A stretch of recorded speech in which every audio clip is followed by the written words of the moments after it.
जतिया के धोबी करे कपड़ा धुलाई पहिने ला सब मन छूटे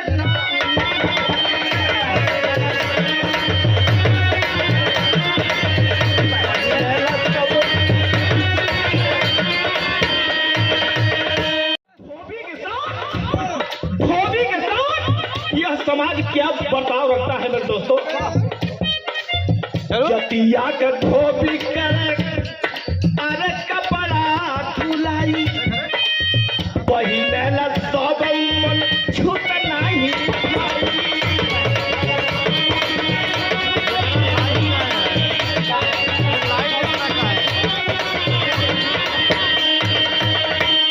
लेकिन ना रख देख लाई समाज सबकर नरक ढोत हो मगले मुतले हुआ चार के कचार के साफ कर देला लेकिन ओके हम नरक जात कैला बार हमार समाज एक आदमी घृणा करे ओके नरक जाती ओके नरक जाती यहाँ कहल जाला ओके नरक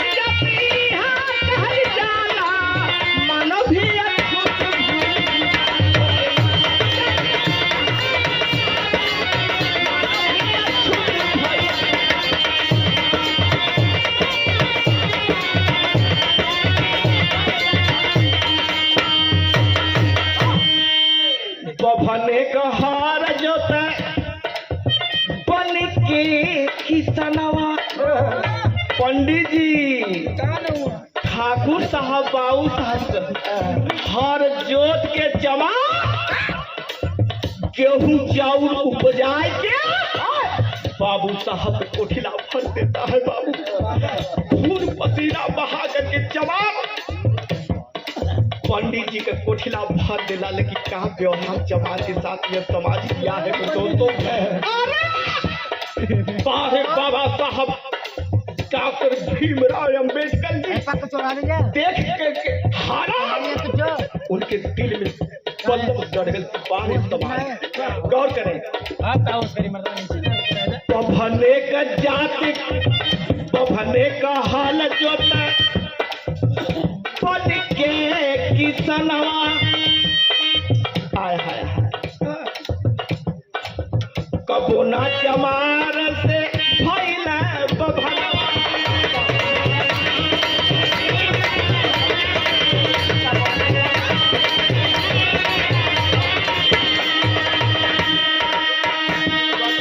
उनकर अन्नो छुअत बा चमार उमर छूट ना लगत लेकिन अगर तेरे ही बरही शादी में चमार के निमंत्रण चल गए बनिहार है ना उजाई बाबू साहब के दुआरे लेकिन यह समाज क्या व्यवहार करता है बाबू पिपरा खाए डेराई चमार डेराई अरे बाबू साहब आज हो मैया लग पिपरा खाए मन भी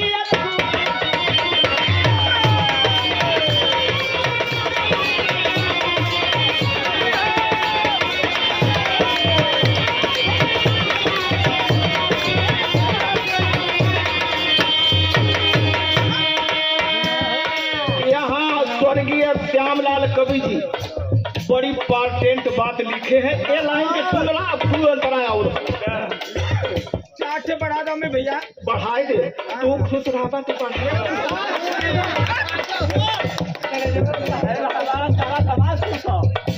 सब खुश हो बाबा के आगे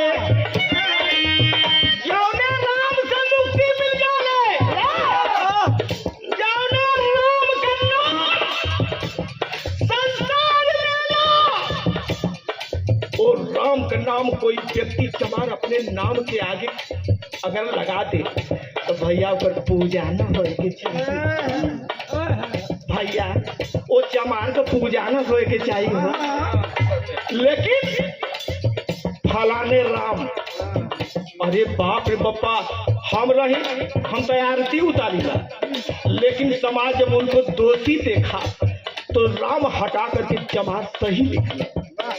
के ना चमार हो, इतनी जनता में हम चुनौती देते, के ना चमार हो। कैसे भैया बता देंगे। हाँ बतावा भैया। और नाम देख लो।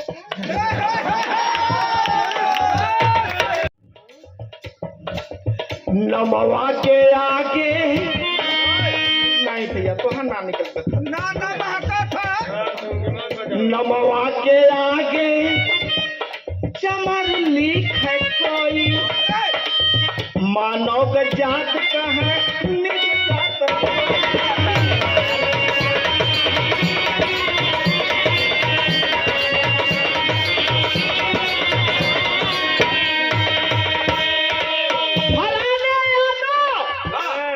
समझीबा यादव जी हूँ, फलाने राजभर समझीबा की राजभर वो है हम सोहल देव के वंशज।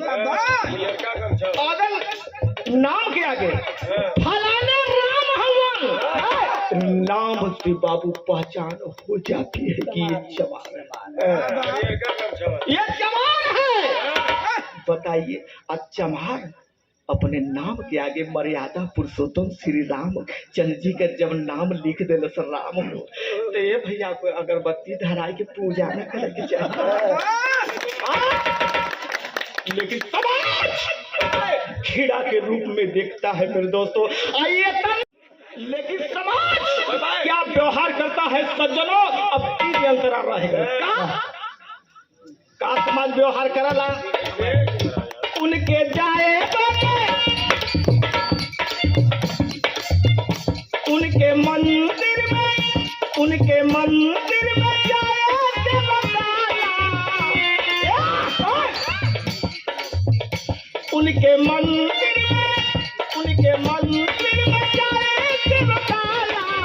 मन भी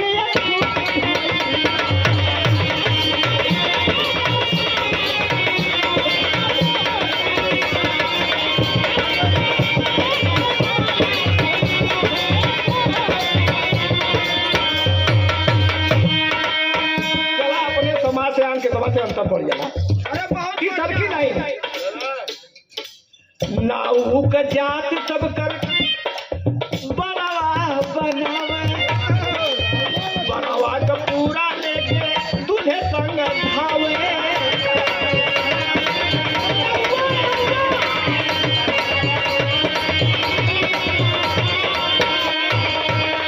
एक प्रमाण हम देते, क्या बात है। नाऊ अन्नाऊ ठाकुर कब से कहल गई? आपसे नोट करना, बतावा लिख लो। जब से ठाकुर साहब चारपाई पर बैठल हम तो दाढ़ी बढ़ गई, तो नाऊ ठाकुर साहब भैया उतरी है ना उतरी है।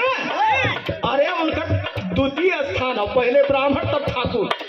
कैसे खटिया के नीचे उतरी है वो, तब से नाऊ बोलाई जाएगी। चल चल चल हिलत काबत बा नाऊ जी, अरे खटिया पर बैठ रे, तब से नाऊ ठाकुर कहा। ठाकुर के दाढ़ी बनौलन, बार बनौलन, तन्नी से वो हजाई बढ़ गल नाऊ के। गाओ नाऊ ठाकुर वाह, जतिया के नाऊ सब कर बनावे, बनावा का पूरा संग दूल्हे संग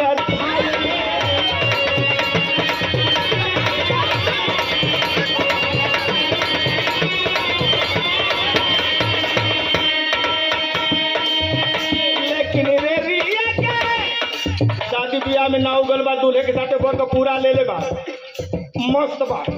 अच्छा सब पानी जलपान कर ले, रस बारात लग गई तो अब खो जाए लग रहा नौआ आए हो मैया, कहाँ हुए रे साले में। लेकिन रे रिया के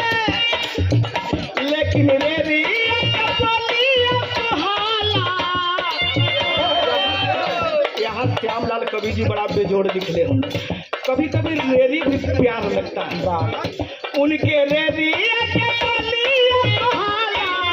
मन भी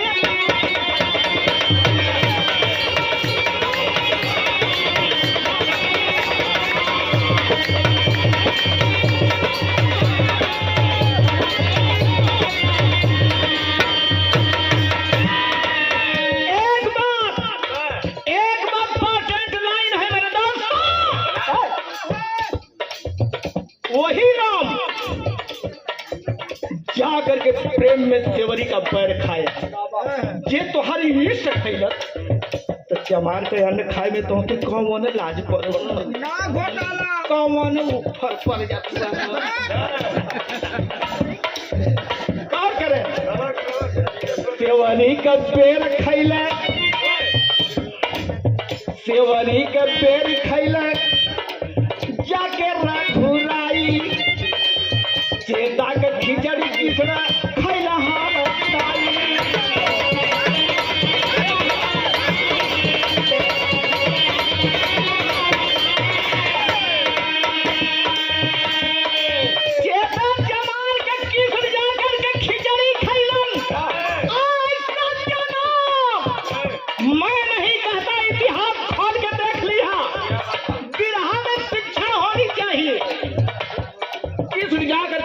चमार के खिचड़ी खिले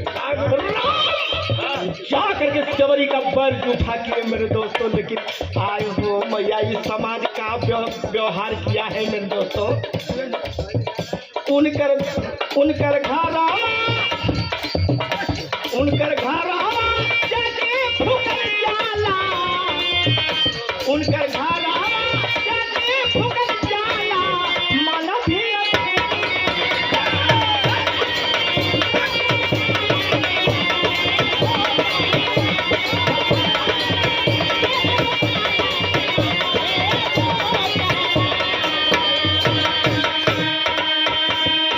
रविदास संत रविदास की अमर भाई कीर्ति जात चमार बार कोई ऐसा संत नहीं है मेरे दोस्तों। अब ये अंतिम लाइन है, ये अंतिम लाइन छापा है। कोई ऐसा संत नहीं है कि जिसके नाम के आगे संत शिरोमणि लगा हो। एक संत रविदास जी थे मेरे दोस्तों कि संत शिरोमणि रविदास शिरोमणि नाम के आगे लगा गया। अंतिम लाइन है संत रविदास की अमर भाई कीर्ति गंगा फसी नदिया में हर हर की शक्ति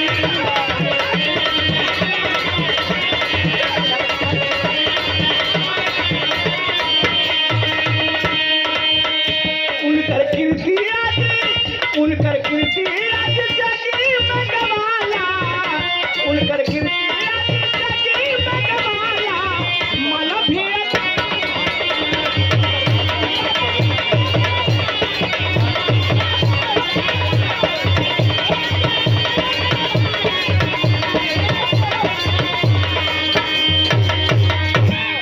डॉक्टर अम्बेडकर जी 24 घंटा में संविधान बनाई।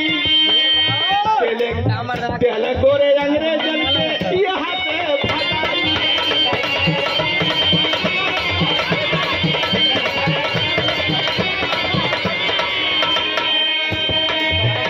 उनका डिग्री देखी बाहर बाबा साहब। अरे हिंदुस्तान तो क्या मेरे दोस्तों विदेशों में पढ़ाई किए MSc वाले चला गौर करें मेरे दोस्तों 32 डिग्री क्या करी हो तो गवही के ना पड़त था नहीं तो पूरा समझा देते। लेकिन समय के अभाव से हम काट देते गाना। बारे बाबा साहब अम्बेडकर उनका डिग्री देखी वही लगाला उनका डिग्री देखी वही लगाला मन भी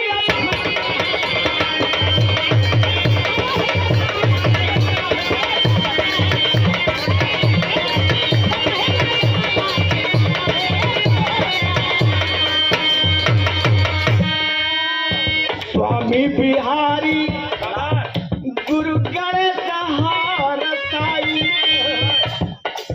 कवि श्यामलाल जग से नमः